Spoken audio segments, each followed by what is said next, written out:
Hello, સ્વાગત છે તમારું બધાય મારા રસોડામાં. આજે આપણે બનાવશું દાલ બાટી. આ દાલ બાટીની દાળ આપણે ધોઈને બાફવા મૂકે. આમાં મેં મગની દાળ ફોતરાવાળી, ચણાની દાળ, તુવેરની દાળ, અડદની દાળ ને મસૂરની દાળ, આ બધા 5 પ્રકારની દાળ મેં બબે મુઠ્ઠી લીધી છે. અને હવે આપણે એને ગરમ પાણીથી ધોઈ હળદર મીઠું નાખીને આપણે બાફવા મૂકી દઈશું. આપણે દાળનો હવે વઘાર કરીએ, એ પણ ઘીમાં કરવાનો છે. રાજસ્થાની દાલ બાટી છે એટલે એ તો બધું ઘીમાં જ હોય આપણે. એટલે હવે આપણે એમાં એક નાની વાટકી 1.5 વાટકી આપણે ઘી નાખશું અને એમાં નાખશું આપણે જીરું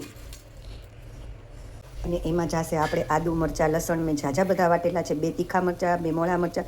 રાજસ્થાની છે દાલ બાટી એટલે તો થોડુંક તીખું તો સ્પાઈસી તો હોય જ.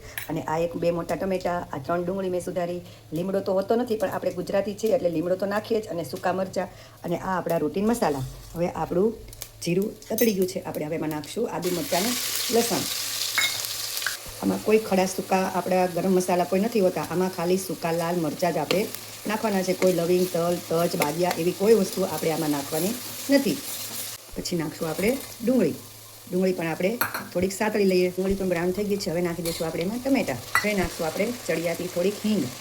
પછી નાખશું આપણે એમાં હળદર, ધાણા જીરું, લાલ મરચું. આપણે જેવું તીખું ખાતા હોય એટલું આપણે લાલ મરચું એમાં નાખવાનું છે.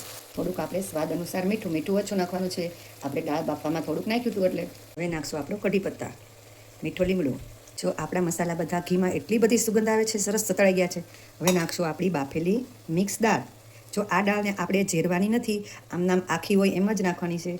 આપણે થોડુંક પાણી પણ ગરમ નાખશું આમાં. તો આપણી દાળ આવી આપણે રાખશું.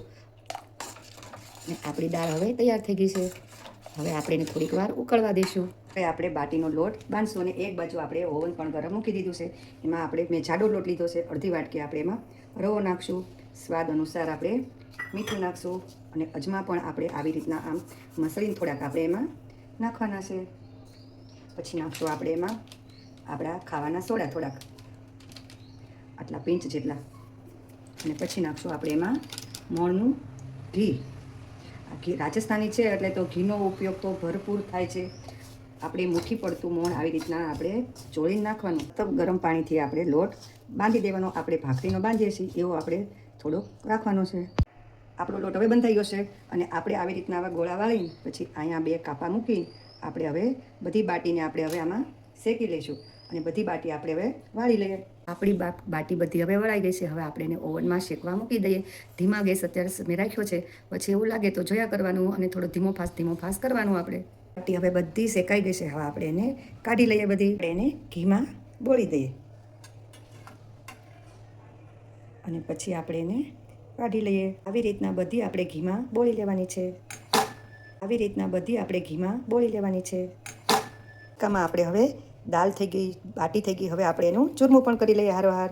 આપણું ચૂરમું તૈયાર થઈ ગયું. હવે એમાં આપણે નાખશું દળેલી સાકર અથવા ગોળ, જે આપણને ભાવતું હોય એ નાખવાનું. આમાં ચૂરમામાં નાખશું આપણે હવે ઘી.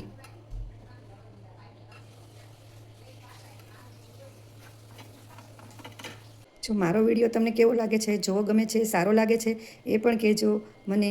અને આ વિડીયાને સબસ્ક્રાઈબ કરજો. જય શ્રી કૃષ્ણ, આવજો.